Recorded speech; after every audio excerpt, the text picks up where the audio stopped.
ಕ್ರಿಸ್ತನನ್ನು ಪ್ರತಿಫಲಿಸುವಂತೆ ನಿಮ್ಮ ಆತ್ಮಗಳನ್ನು ವಾಕ್ಯದಲ್ಲಿ ಬಲಪಡಿಸುವ ಅನುದಿನದ ಧ್ಯಾನ. ಇಂದಿನ ಧ್ಯಾನದ ಶೀರ್ಷಿಕೆ, ಯುವಕರನ್ನು ನಿಮ್ಮ ಮನೆಗೆ ಆಹ್ವಾನಿಸಿ. ಈ ದಿನದ ದೇವರ ವಾಕ್ಯ, ಈ ನನ್ನ ಸಹೋದರರಲ್ಲಿ ಕೇವಲ ಅಲ್ಪನಾದವನೊಬ್ಬನಿಗೆ ಏನೇನು ಮಾಡಿದಿರೋ ಅದನ್ನು ನನಗೂ ಮಾಡಿದ ಹಾಗಾಯಿತು ಎಂದು ನಿಮಗೆ ಸತ್ಯವಾಗಿ ಹೇಳುತ್ತೇನೆ ಅನ್ನುವನು. ಮತ್ತಾಯ 25ನೇ ಅಧ್ಯಾಯ 40ನೇ ವಚನ. ನಾವು ಪಾಪ ಮತ್ತು ಶೋಧನೆಗಳಿಂದ ತುಂಬಿದ ಲೋಕದಲ್ಲಿದ್ದೇವೆ ಮತ್ತು ನಮ್ಮ ಸುತ್ತಲೂ ಯುವಕರು ಕ್ರಿಸ್ತನಿಂದ ದೂರವಾಗಿ ನಾಶವಾಗುತ್ತಿದ್ದಾರೆ. ಆದುದರಿಂದ ಯುವಕರಿಗಾಗಿ ನಿಮಗೆ ಸಾಧ್ಯವಾಗುವ ಎಲ್ಲ ರೀತಿಯಲ್ಲಿಯೂ ಶ್ರಮಿಸಬೇಕೆಂದು ದೇವರು ಬಯಸುತ್ತಾನೆ. ನಿಮಗೆ ಮನೆ ಇದ್ದರೆ, ಆಹ್ಲಾದಕರ ವಾತಾವರಣವಿರುವ ಮನೆ ಇದ್ದರೆ, ಮನೆ ಇಲ್ಲದ ಯುವಕರನ್ನು ನಿಮ್ಮ ಮನೆಗೆ ಆಹ್ವಾನಿಸಿ.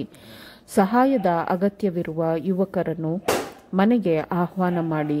ಕರುಣೆ, ದಯೆಯ ಮಾತುಗಳು, ಸೌಜನ್ಯ ಮತ್ತು ಗೌರವ ಇವುಗಳ ಅಗತ್ಯವಿರುವ ಯುವಕರನ್ನು ಆಹ್ವಾನಿಸಿ.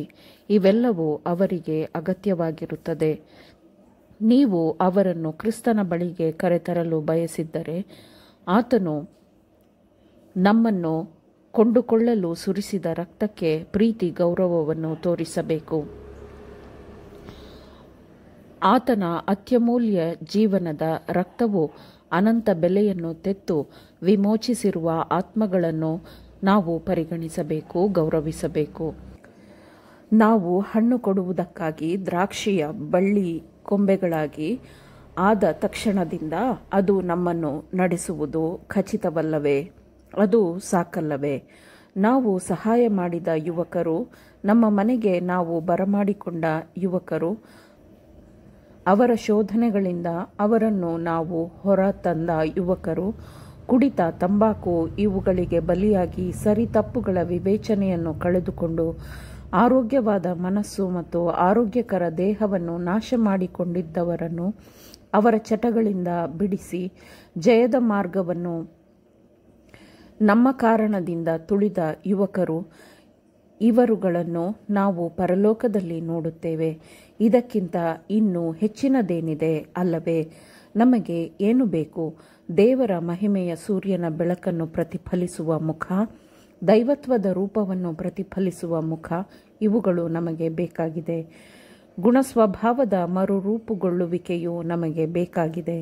ಕ್ರಿಸ್ತನ ಸ್ವರೂಪವು ನಮ್ಮಲ್ಲಿ ಪುನಃಸ್ಥಾಪನೆಯಾಗುವುದು, ಇವು ನಮಗೆ ಬೇಕಾಗಿದೆ.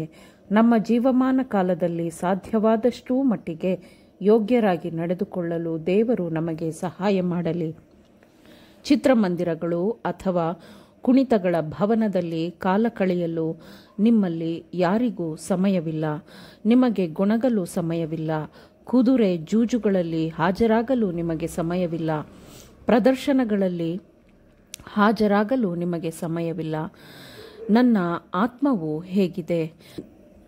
ನನಗೆ ದೇವರೊಂದಿಗೆ ಜೀವವುಳ್ಳ ಸಂಪರ್ಕವಿದೆಯೋ?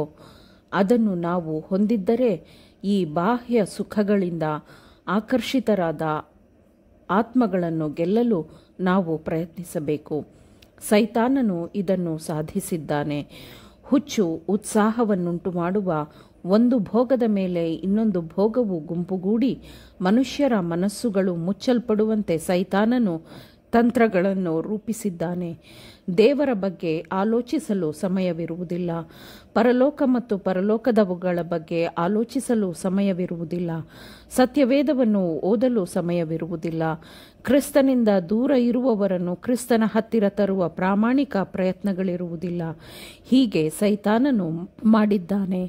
ಆದರೆ ತಮ್ಮನ್ನು ತಾವು ಕ್ರಿಸ್ತನಿಗೆ ಒಪ್ಪಿಸಿಕೊಡುವವರಿಗೆ, ನನ್ನ ತಂದೆಯ ಆಶೀರ್ವಾದವನ್ನು ಹೊಂದಿದವರೇ ಬನ್ನಿರಿ, ಲೋಕಾದಿಯಿಂದ ನಿಮಗೋಸ್ಕರ ಸಿದ್ಧ ಮಾಡಿದ ರಾಜ್ಯವನ್ನು ಸ್ವಾಸ್ಥ್ಯವಾಗಿ ತೆಗೆದುಕೊಳ್ಳಿರಿ ಎಂಬ ವಾಕ್ಯದ ಆಶೀರ್ವಾದದ ಮಾತುಗಳನ್ನು ಅವರು ಆಲಿಸುತ್ತಾರೆ.